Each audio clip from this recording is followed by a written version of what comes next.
लेकिन टेंशन और शांति इतनी कि शादी का घर किसी जंग के मैदान जैसा दिख रहा था। अरे जैसा मर्जी डेकोरेशन कर दो, पैसों की चिंता मत करो। इतना पैसा जब लड़के वालों को दे दिया तो फूल वालों को देने में मुझे क्या दिक्कत है? अरे धीरे बोलो ना, साफ लग रहा है कि फ्रस्ट्रेटेड हो। अरे तुम तो चुप ही रहो। एक बेटी संभाल नहीं पाई।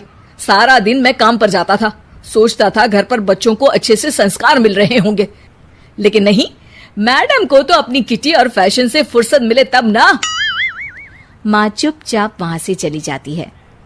समझ में नहीं आता कि आखिर शर्मा खानदान में हो क्या रहा है। कल तक चिड़िया सी फुदकने वाली शीना की शादी यूं अचानक एक मोटे काले लड़के से क्यों हो रही है? शीना कमरे में हाथ में गुड़िया लिए बोलती है, मेरे साथ जो हो रहा है ठीक हो रहा है। तुम तो सब जानती हो, साहिल मेरे लिए भगवान है।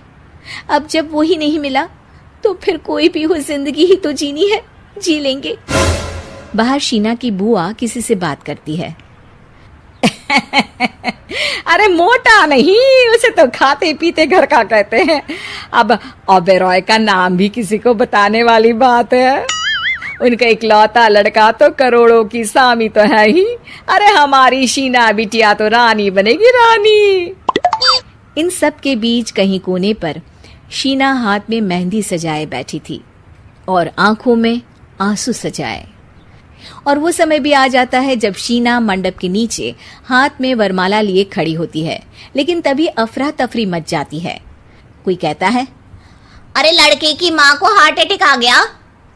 अरे अच्छी खासी थी, कैसे हो गया?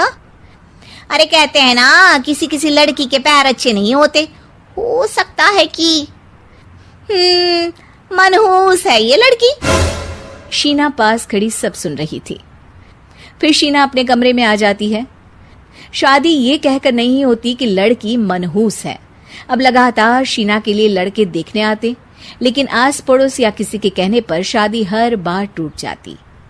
लेकिन एक दिन, अंकल, मैं काफी दिनों से आपसे मिलने की कोशिश कर रहा था, लेकिन हिम्मत नहीं हो पा रही थी। अरे बेटा, हिम्मत तो हमारी टूटी पड़ी है। वैसे कौन हो तुम? मेरा नाम साहिल है अंकल। मैं शीना से प्यार करता हूँ और उसी से शादी करना चाहता हूँ। अरे अब तो किस जात के हो ये भी मायने नहीं रखता। बेटा, मेरी बेटी मनहूस है, ये सब कहते हैं कि इसीलिए उसकी शादी नहीं हो पा रही। अगर तुम शादी करने को तैयार हो तो ठीक है। शीना की शादी साहिल से हो जाती है। अगले दिन साहिल की माँ का देहांत हो जाता है और एक बार फिर लोग शीना को अपशकुनी कहने लगते हैं। अरे खा गई दीदी को ये। अरे क्या जरूरत थी साहिल किसी मनहूस को घर लाने की? पर बुआ, माँ की तो तबीयत पिछले कई साल से खराब थी। डॉक्टर्स ने जवाब दे दिया था। क्या पता ये भी उनका सौभाग्य हो कि वो बहू का मुंह देख पाई।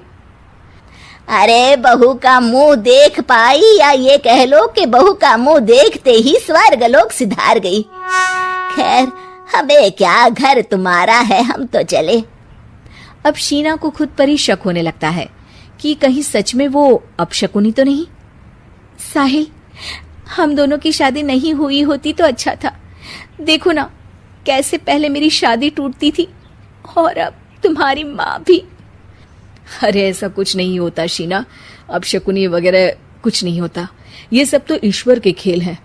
वो शादी तुम्हारी इसलिए टूट गई क्योंकि तुमको मेरी पत्नी बनाना था, और माँ का जाना तो तय था। वो काफी बुजुर्ग थी, साथ ही एक ऐसी बीमारी से जूझ रही थी जिसमें डॉक्टर्स भी उन्हें नहीं बचा पाते। शीना साहिल की बात सुनकर तसल्ली कर लेती है और वहां से चली जाती है। अगले दिन, शीना, अरे ओ शीना। क्या हुआ? उफ, कहीं फिर मेरी वजह से कोई नुकसान? अरे नहीं नहीं शीना, तुम जानती हो जिस प्रॉपर्टी के केस को हम बरसों से लड़ रहे थे उस पर फैसला आ गया, वो भी हमारे हक में। अब हम करोड़पति हो गए शीना। शीना शांत रहती है।